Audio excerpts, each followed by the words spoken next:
தமிழர்களுக்கு ம்ஹ்ம். தேவை ஒன்றுபட்ட இலங்கைக்குள் வாழக்கூடிய ஒரு சுயாட்சியா? தனித்தமிழீழமா? என்ற இந்த ஒரு மிகப்பெரிய கேள்வி இன்று முன்வைக்கப்பட வேண்டி இருக்கிறது.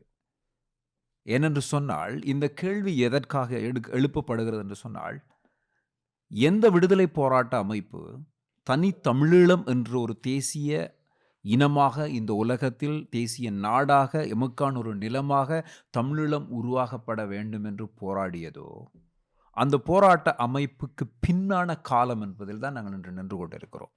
இந்த எங்களுடைய விடுதலை போராட்டம் இவ்வளவு சிக்கல்களையும், பிரச்சனைகளையும் சந்திப்பதற்கு மிக முக்கியமான காரணமாய் இருப்பது, இந்த உலகமெல்லாம் வாழ்ந்து கொண்டிருக்கக்கூடிய விமர்சகர்கள், தமிழர்கள்.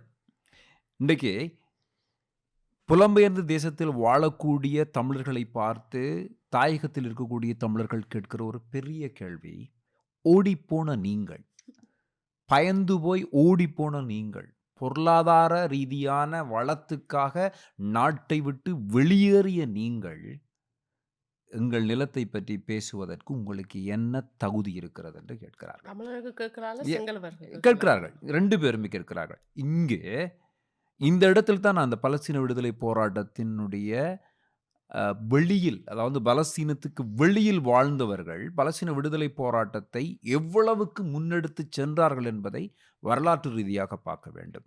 பலஸ்தீன விடுதலை போராட்டத்தின் முதுகெலும்பாக, உலக பரப்பில் தங்களுடைய நியாயத்தை தொடர்ச்சியாக நிறுவிக் கொண்டிருந்தவர்கள் புலம்பெயர்ந்து வாழ்ந்த பலஸ்தீனிய மக்கள்.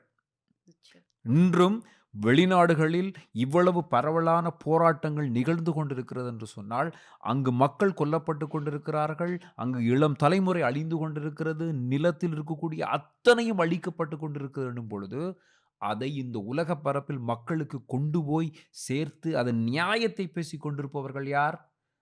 புலம்பெயர்ந்து வாழக்கூடிய பலஸ்தீன மக்கள். We have a dream.